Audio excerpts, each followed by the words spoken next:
Dream big, drive electric, they say. The new e-Sprinter, they say.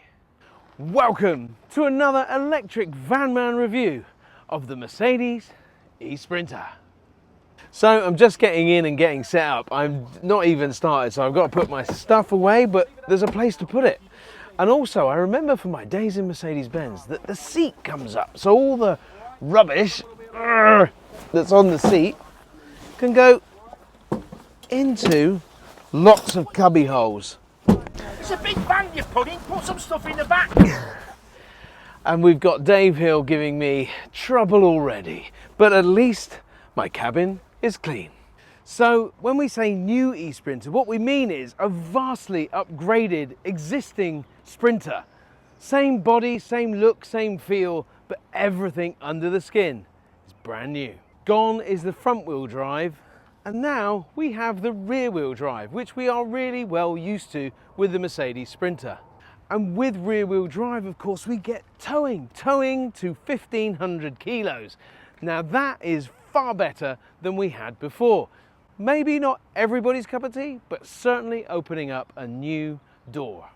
So talking of a new door, this isn't a new door, but it is a door into a new space, because the space has been upgraded to what we were typically used to with the Mercedes-Benz Sprinter, and giving us 14 cubic meters. So that gives us that 4-meter load length and lots of space to do stuff with. Lots of tie down points, and in this van it's all nicely lined with lightweight lining. And with the doors, we've got this nice fix points as they go round to the different bits that you want to. They're not likely to get caught by the wind, but they are securely in place. And whilst at the back, the Mercedes commitment to safety is evident. We've got the parking sensors in the step, and we've got the rear view camera, a really high quality, high definition rear view camera. I've got this screen on because I was reversing, so the screen is nice. That is the standard screen, giving that visibility that helps us make quality decisions and not have accidents. So the question you have to ask yourself is, does that meet my practical needs? Because all the electric stuff doesn't matter if you can't get what you need from this van. 14 cubic meters, 4-meter load length plus, and 1,000 kilos on this 113 kilowatt hour battery, or more on the 81 kilowatt hour battery. The important thing here is that it's at 4.25 tons. The current legislation kind of causes us a bit of a problem with that. And operating a 3.5 ton version of this 113 kilowatt hour battery is probably not going to work. Another area where Mercedes have upgraded is in the area of charging, from 7 to 11 kilowatts in AC and from 80 to 115 kilowatts in DC, giving us 80% of charge in 42 minutes. Helpfully scripted. The charge point remains at the front, and it is going to be a nice upgrade for all drivers that can charge at 11 or at the 115. A little tip for those of you that are plugging this vehicle in: there is a little button to release the charge point cable. So if you're ever going, oh, it won't come out, hit the button and it'll be released. Now, while we're still here at the front, one of my favorite features of the Mercedes-Benz Sprinter is the ability to get up high and clean your windscreen.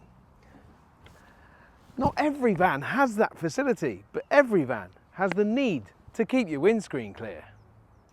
Of course, the traditional Mercedes-Benz huge side-loading door, nice grab handle to get in and out, and that grab handle theme continues throughout, helping us get in and out of both the passenger doors and also the rear area. Now it's time to get in and drive the vehicle.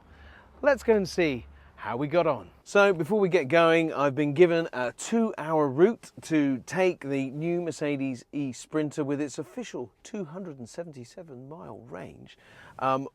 Pretty much am I full? Yeah, well, it's telling me 99%, I'm 271. So look, this is going to be a really good experience. I tell you what, the immediate feeling is, wow, this is an upgrade from the old Mercedes e-Sprinter by some margin. And everything that you can see apart from the sat-nav is standard features on this vehicle. Load space, as you've already seen, is pretty good, and I'm looking forward to this. Let's get going.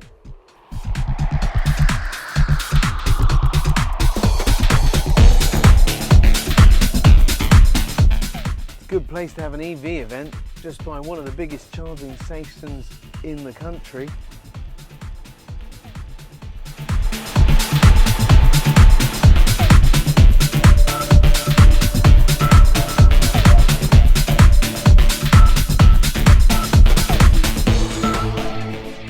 So that's the first stage of the drive completed, and it's been a refreshing experience in a Mercedes-Benz, because previously the vehicle felt not quite right, the old Sprinter.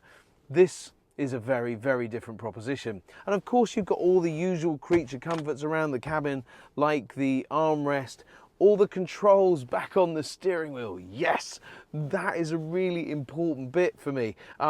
I think I'd need to get used to some of the sort of movementy kind of orientated things, but you can set your cruise control, listen to the radio, the phone. You can even speak to it. I won't say it, it's like saying Alexa, but you know, doing all that sort of stuff. The controls are nice to hand, there's nice storage. First experiences, first taste, really good. Is that a Tim Caitlin in the wild?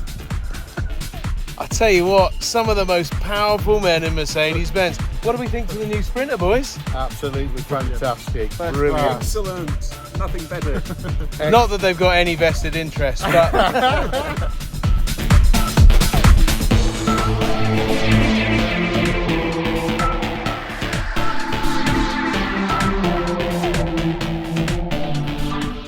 I tell you what makes me feel confident when I'm driving one of these electric vans is it's great when you get to a junction or a roundabout and you need to pull off and you need to do it kind of with a little bit of pace. You definitely get that.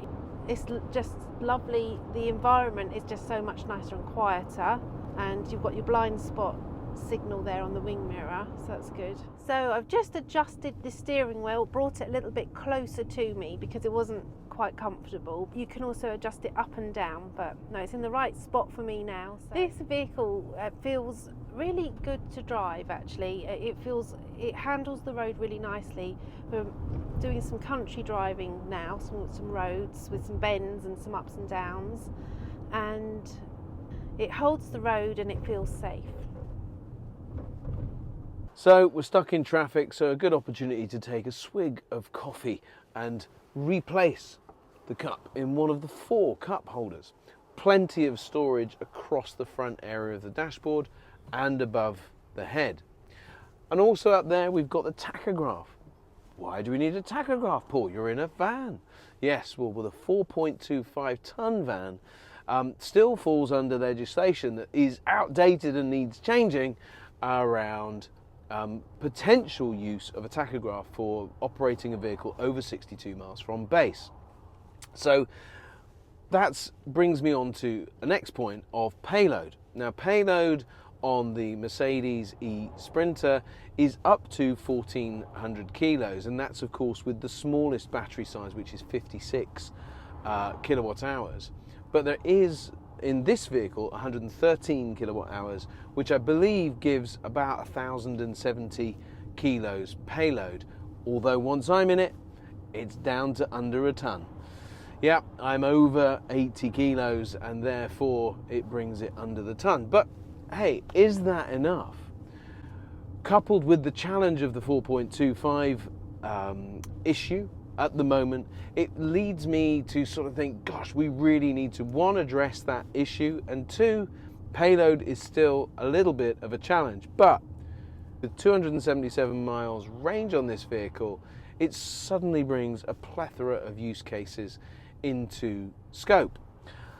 I believe the mid-size battery, the 81 kilowatt hour battery giving some 180 miles range, is more likely to be the battery of choice as we go forward, giving the balance of payload and range, and possibly even at 3.5 tons.